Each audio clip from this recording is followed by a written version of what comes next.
বিকেল বা লাঞ্চ টাইমের নাস্তায় কিন্তু সিঙ্গারা ছাড়া আর কোনো কিছুই বাঙালিদের পছন্দ না।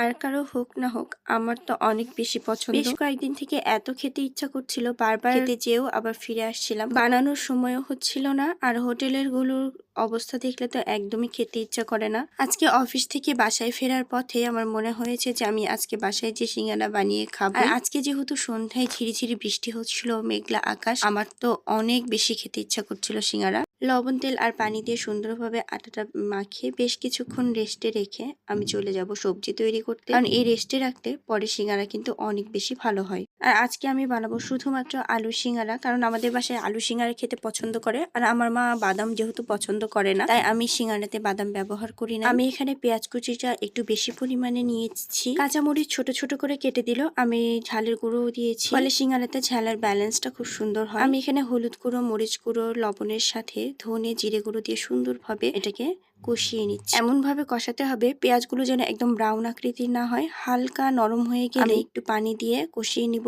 আর কষানো শেষ হয়ে গেলে আমি দিয়ে দিলাম আলু। তরকারিটা সেদ্ধ হোক। আমি একটা মজার গল্প বলি। আসলে ভার্সিটিতে যখন সেকেন্ড ইয়ারে পড়ি, তখন আমি সিঙ্গারা খেতে গিয়েছিলাম ক্যাম্পাসের মধ্যে। তো একটা সিঙ্গারাতে যখনই কামড় দিয়েছি, ইয়া বড় একটা চুল বের হয়েছে। তো আমার চুলে খুবই অ্যালার্জি, চুল বের হইলে আমি সেই খাবার আর কখনোই খাই না। তারপর থেকে সকাল থেকে সন্ধ্যা পর্যন্ত ল্যাবে কাজ করলে আমি কখনোই আর বাইরের কোনো খাবার খাইনি। খুব ক্ষুধা লাগলে হয়তো কেক বা চিপস, কোল্ড ড্রিঙ্কস এসব খেয়ে কাটিয়েছি পুরো ক্যাম্পাস লাইফ। আমি রুটিগুলো বেলে দিচ্ছি, আর আমার হাজবেন্ড সিঙ্গারা তৈরি করছে। আসলে ও অনেক সুন্দর সিঙ্গারার শেপ দিতে পারে, আমি এই শেপটা আনতে পারি না, তাই যখন বলি তখন না করে না। ও খুব সুন্দর করে আর যত্ন করে সিঙ্গারাগুলো বানিয়ে দিল। বাবা সিঙ্গারা বানায়, আর মেয়ে পাশে বসে অবাক হয়ে দেখে যে বাবা কি কাজ করছে। এই সিঙ্গারা হোটেলের মতো যদি টেস্টি না হয় তাও ভালো, বাসার সবাই কিন্তু অনেক বেশি মজা করে খায়। আমি বাচ্চাদেরকেও দিয়েছি। আসলে হয় কি, হোটেলে যে প্রসেসে ওরা আটাটা মাখায়, ওইটা দেখলেই একদম কেমন জানি হয়ে যায়। এই জন্য হোটেলের খাবার খুবই কম খাওয়া হয় যখন একদম এই বিপদে না পড়লে। দেখুন